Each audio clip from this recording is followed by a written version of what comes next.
Thanks, guys. I'm Jess Shanahan. I am the racing mentor. A lot of you might know me because in 2018 I wrote the book Get Paid to Race, and ever since then I've been working with drivers to kind of give them the tools and knowledge to get sponsorship. And I'm here with Toby Trice. So, Toby, for those listening who don't know you, could you give a quick introduction? Yeah, hey everyone, thanks for tuning in. I'm Toby Trice, a racing driver on a campaign to raise awareness for male fertility. I became a racing driver in my late 20s, all thanks to Jess and her book, Get Paid to Race. I met Jess a couple of years ago now after picking up a copy of her book when she launched it, and then met her sort of into the January of 2018, I think it was now, Jess. And I've never looked back. I've become a racing driver and living the absolute dream, and also returning so much awesome things for my partners, and hopefully grow in the future. Amazing. And Toby and I do a podcast called the Racing Mentor Sponsorship Podcast. We've been doing it since earlier this year. It was a great kind of lockdown project for us. And, during that, we go through everything kind of related to sponsorship and making money to go racing. So this is kind of gonna run a lot like that podcast, I guess, Toby. And I'm basically gonna kind of ask you to run through your career and the things that you've learned so far, because you really are kind of still at the beginning of your racing career, aren't you?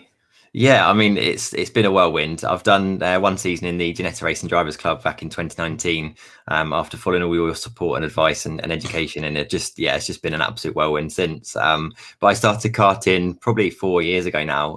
Done a couple of years at Buckmore Park, just kind of learning the ropes and just using motorsport as a bit of fun, really. Just kind of getting into it. Never imagined ever would I become a racing driver that was sponsored. I've come from someone that's got no money to take into the sport, so I knew that I needed to get sponsorship to make this happen. And I used to believe that it was very much a sticker on a race car, and get paid to do that, whereas now I've got a very different outlook on how sponsorship works, and it's very much a partnership with my sponsors, and how I can actually promote and help their business grow so that we can all grow together and enjoy this amazing sport.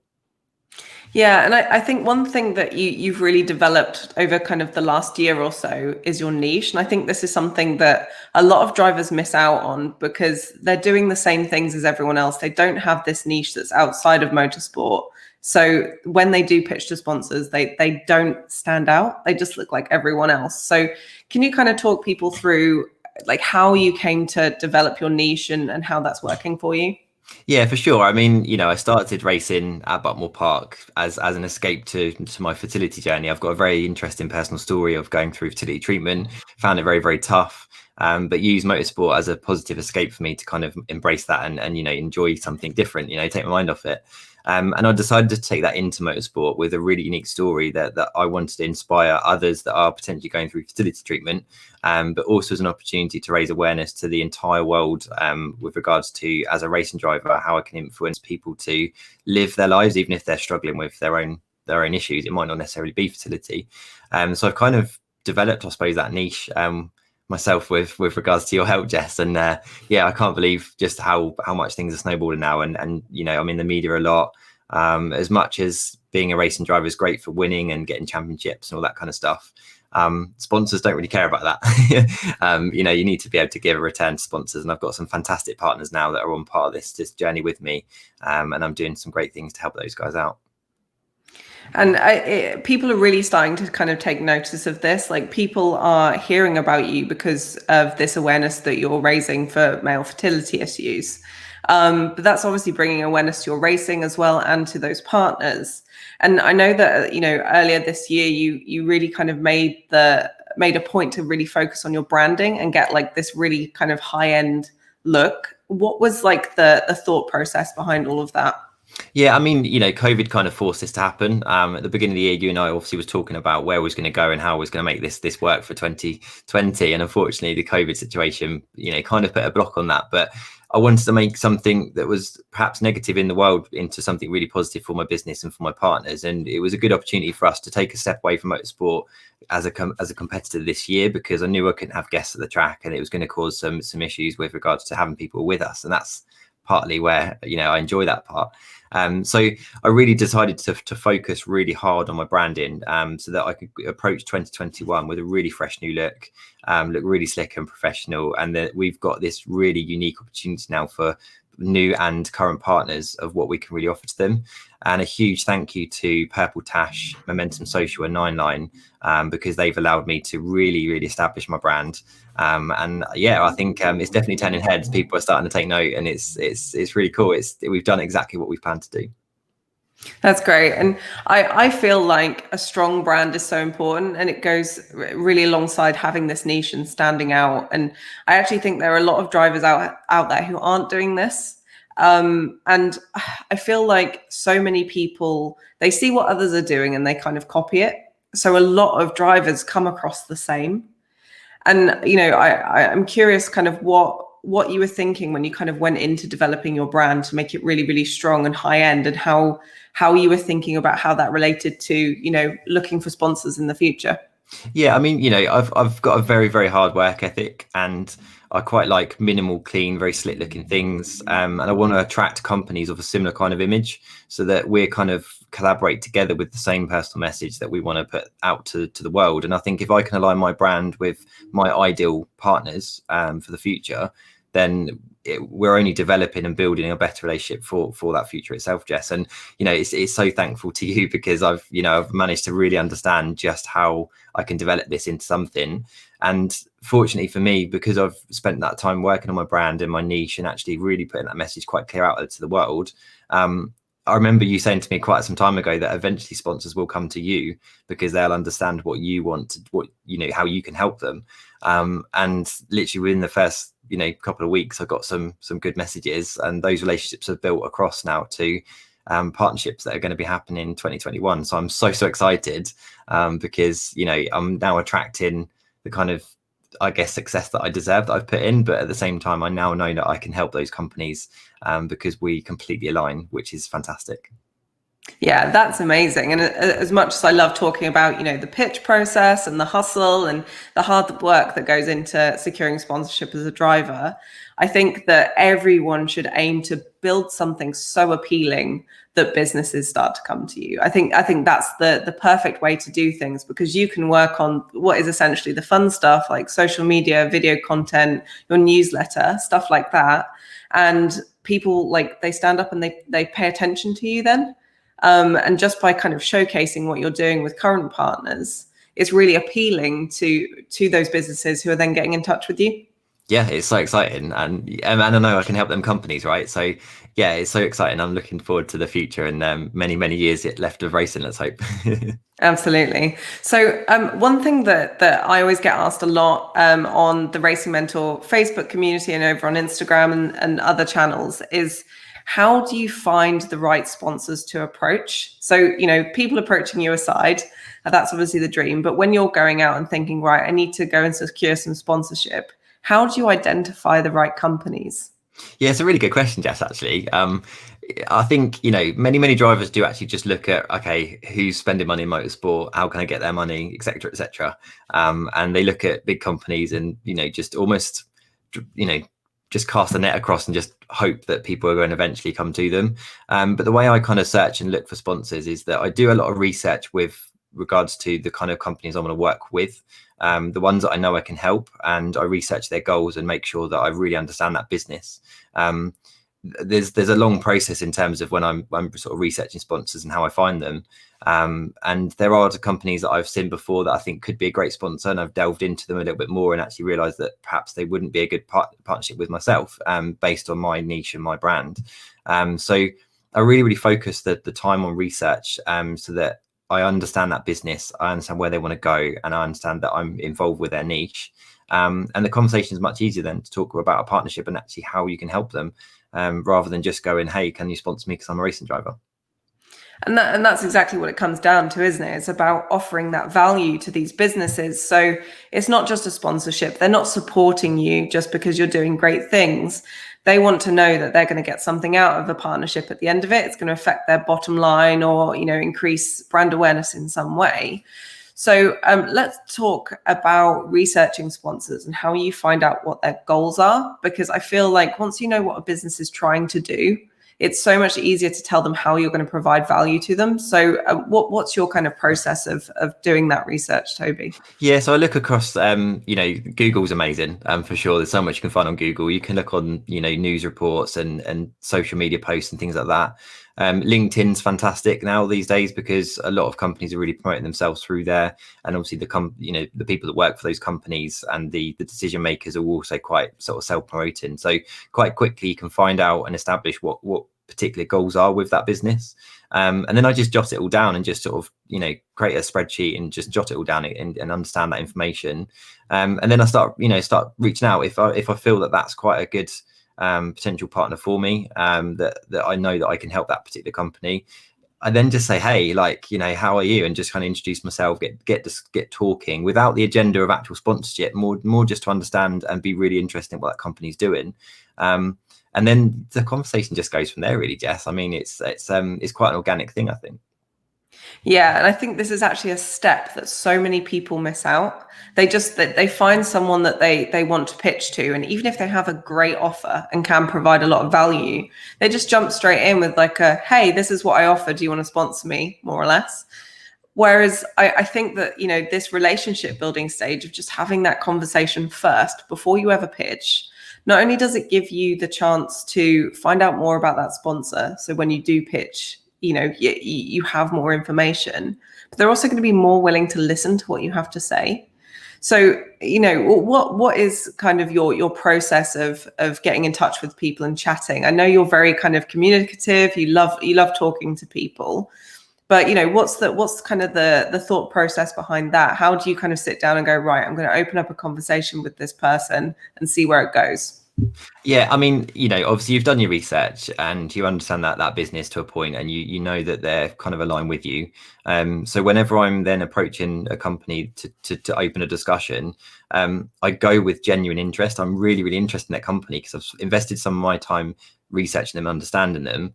I've then looked at, I think I can help this company, and I get really excited by that. And that, I think, going with that sort of genuinity and that passion behind you, when you then start that conversation, it's far, far easier. And I just ask questions just like, what's your challenges? What are you struggling with at the moment? How are things going? And one of my partners that I secured this year, one of their challenges was that they create marketing material for various companies, but they absolutely have a love and passion for motorsport. And I didn't know that until I started talking to them. But their business and brand did quite align with me. So when we started having conversations about where they want to go and how they want to get involved in motorsport, it was such a great conversation. I was so like, oh my God, I can help you. This is awesome. And straight away you've got that great partnership together, and things just naturally grow. So that's kind of pretty much how I approach it, really. But Jess, it's been thanks to you and your book. It's been an amazing journey. Yeah, and my kind of reasoning for writing the book was because I was seeing so many talented racing drivers who they were winning, they were doing great things on track, but they didn't have those business skills kind of in the background to kind of secure the sponsorship. So they were saying, well, I can't afford to race anymore. And that was heartbreaking to me, and it still is heartbreaking to me. So that's kind of, the reason for writing Get Paid to Race. And it's so nice to hear from people like you, Toby, and hearing those success stories. And, you're not the only one. And I'm really, really proud that, there's all of these people kind of within my motorsport family and within the racing mentor community who are finding success like this. And just before we kind of move on, maybe I will tell people a bit more about the podcast, but I just want to give a few kind of like tips on pitching and relationship building, because I think this is something so vital.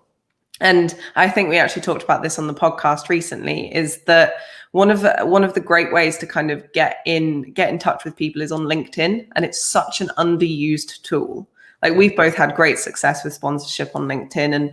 And one thing that's really, really working for me at the moment, just as kind of an opener, is first off, be really, really genuine. But I also think a really simple opener that has no agenda, like you kind of talked about just then, Toby. But I've been finding lots of success with just asking, hey, what are you focusing on at the moment? Because it kind of gives people the chance to talk about themselves, but they can tell you about their business if they want to as well. So it doesn't sound like it's an opener ready for, a sales pitch. Obviously, because you're quite good at this, Toby, it comes quite naturally to you, but I know it doesn't come naturally to every driver out there. So there's like a quick tip for anyone who's kind of looking to start this relationship building kind of process, but doesn't really know how to do it. Yeah, and the thing is, Jess, the advice that you've given, I mean, you've changed my life. I've managed to go to motorsport from not having any money to do it to understanding how I can help companies, which then helps me get paid to race. And I use motorsport to help those businesses achieve their own success. So I think, you're changing this perception that to get into motorsport, you've got to be rich. I think now that things are changing very quickly among the community, we've got so much success stories with other drivers, and it's such a super exciting time for us. And of course, the podcast has been a huge success as well. And we're getting, it's worth a listen. Yeah. So anyone who kind of wants to get involved in this conversation, there's two ways that you can do this. On Facebook, we have the Racing Mentor sponsorship community, which is just a friendly place where you guys can come and ask questions. I'm in there. I'm posting resources. You can find out a bit more about kind of everything that's available to you to learn from. So most of the content that I share is free, but then there is also Get Paid to Race as well if you want to dive into a book. And the podcast you can find basically anywhere that you like to listen to your podcasts. And Toby and I are so open to suggestions of like topics to talk about, because it's created for racing drivers at all levels. So we're more than willing to kind of hear from people on what is it that you want to know. And we've covered all sorts of topics in the last, how long's it been, since February, I guess. We've covered everything from branding to pitching to the subject line that you should put in your pitches. So we've gone into quite a lot of detail there, haven't we, Toby? Yeah, that's it. And it's every Tuesday, isn't it? Grab a brew, sit down and enjoy the listening, because it's well worth a little chat with Jess and I and how we cover these topics. Yeah, absolutely. So I do see that there are a couple of like questions and comments under the live stream. So once we're done here, I'll dive into that. But if you do have any other questions or anything like that, you can find at Racing Mentor on pretty much every social channel, or you can come and join the Racing Mentor sponsorship community on Facebook as well. So thank you, everyone. So I think we're kind of out of time now. So thank you so much for listening. I know this has been like a really kind of short overview of sponsorship, but hopefully it's kind of made some of you think about, the value that you're providing and how you're standing out as a racing driver, and also how you're building those relationships before you pitch as well. So that's all from us now. I'm going to hand back to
Performance Box Touch is not only a super accurate performance meter, it can also be used as a sophisticated predictive lap timer, using GPS rather than distance to allow you to accurately compare how your current lap time compares with your fastest, corner by corner.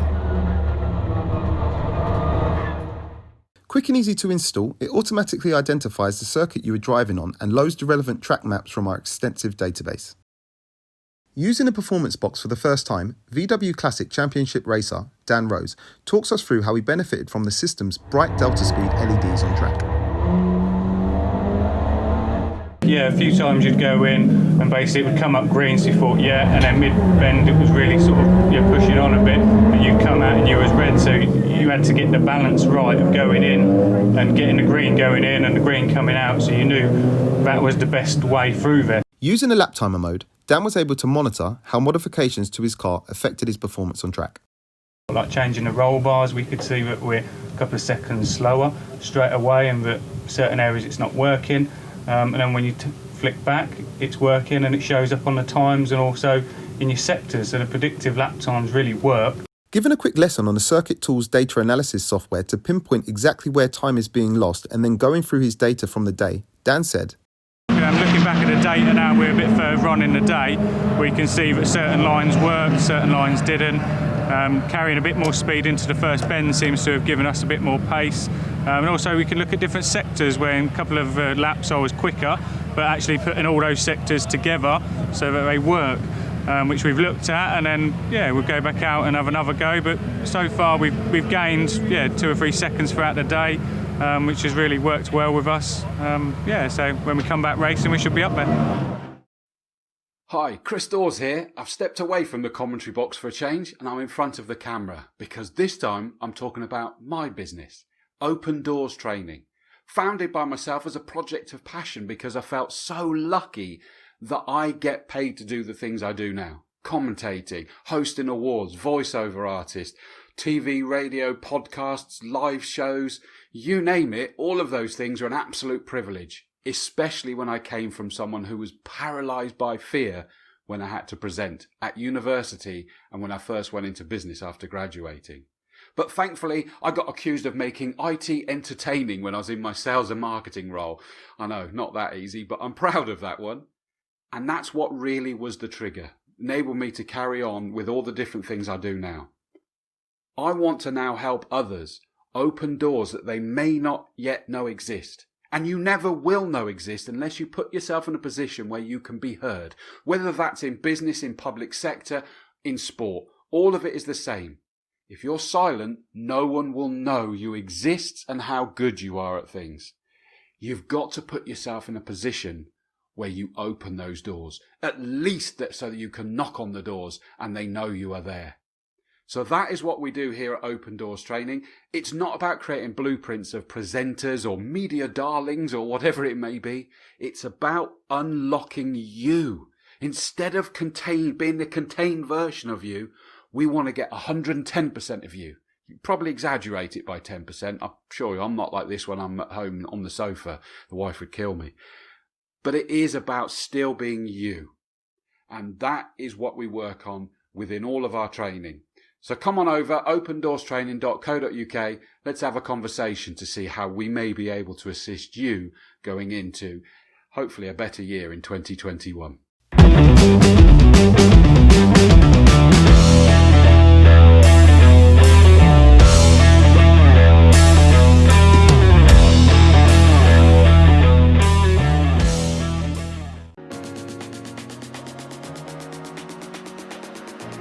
So my name's Tom Ingram. I'm competing in the British Touring Car Championship with Team Toyota GB.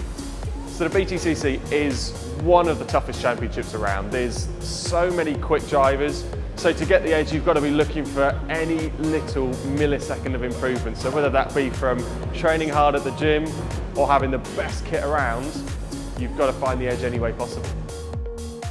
So the thing I love about the Walero products the most is the temperature regulation. And not only does it regulate my temperature and keep me cool when it's really hot, but when we're testing in the middle of winter, it keeps me warm as well. The feel of these is amazing. They're so soft, you could wear this to bed and be more than happy.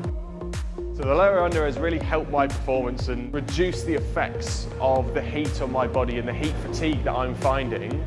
That's where I'm finding a big improvement. So over the course of it doesn't matter if I'm testing, it doesn't matter if I'm racing, I'm just not feeling quite as fatigued as I would have been without it.